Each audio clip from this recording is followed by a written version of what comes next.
Record মাত্রার বৃষ্টি হয়েছে বৃহত্তর ময়মনসিংহে। শেরপুরের ঝিনাইগাতি মহার্ষী নদীর প্লাবনে প্লাবিত হচ্ছে একের পর এক এলাকা। এরই মধ্যে তলিয়ে গেছে বাজার ও সড়ক। এদিকে আগামী 24 ঘন্টার মধ্যে বঙ্গোপসাগরে লঘুচাপের পূর্বাভাস দিয়েছে আবহাওয়া অফিস।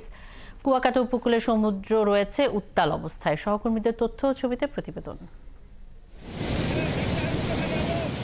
সারারাত ভারী বৃষ্টি ও উজান থেকে নেমে আসা পাহাড়ি ঢলে শেরপুরের ঝিনাইগাতির নিচু এলাকায় পানি ঢুকেছে, তলিয়ে গেছে বাজার ও সড়ক। উপজেলার মহারশী নদীর শহররক্ষা বাঁধ না থাকায় এই দুর্গতি বলছেন এলাকার বাসিন্দারা।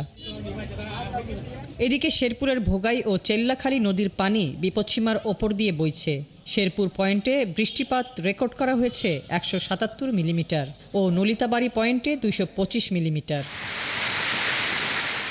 শুক্রবার ভোর থেকে থেমে থেমে বৃষ্টিপাত হচ্ছে ময়মনসিংহে। আরও ভারী বৃষ্টির শঙ্কা করছেন আবহাওয়া কর্মকর্তারা। বৃষ্টির কারণে সবচেয়ে বেশি দুর্ভোগে পড়েছেন শ্রমজীবী মানুষ। এদিকে সাগর ও নদীর পানি বেড়েছে পটুয়াখালী উপকূলে। জোয়ারে পানির উচ্চতা বাড়ায় সাগর উত্তাল অবস্থায় রয়েছে। এর মধ্যেই শত শত মাছ ধরা ট্রলার জীবনের ঝুঁকি নিয়ে গভীর সমুদ্রে যাত্রা করেছে বলে জানিয়েছেন মৎস্য ব্যবসায়ীরা। ঝড় বৃষ্টির শঙ্কায় চিন্তিত বেড়িবাঁধ ভাঙা ও নদী তীরবর্তী নীলগঞ্জ ও ধানখালীর শত শত পরিবার। জোয়ারের চেয়েও অনেক পানি হয়, বাড়িঘর সব পানিতে তলিয়ে যায়।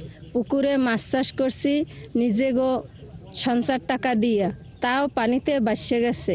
দুইবার রোপণ করছি, আমার এখন যে ধান বাইরেবে এটাও আমাকে মনে হয় যে আশাবাদ করি পামু না। বৃষ্টি হলে তো এ জায়গায় তলাই হয় পানিতে, আমরা তো যাইতে পারি না। আবহাওয়া অফিস থেকে পায়রা সমুদ্র বন্দরকে 3 নম্বর স্থানীয় সতর্ক সংকেত দেখাতে বলা হয়েছে। হাসিবা আলী বর্ণা, 71।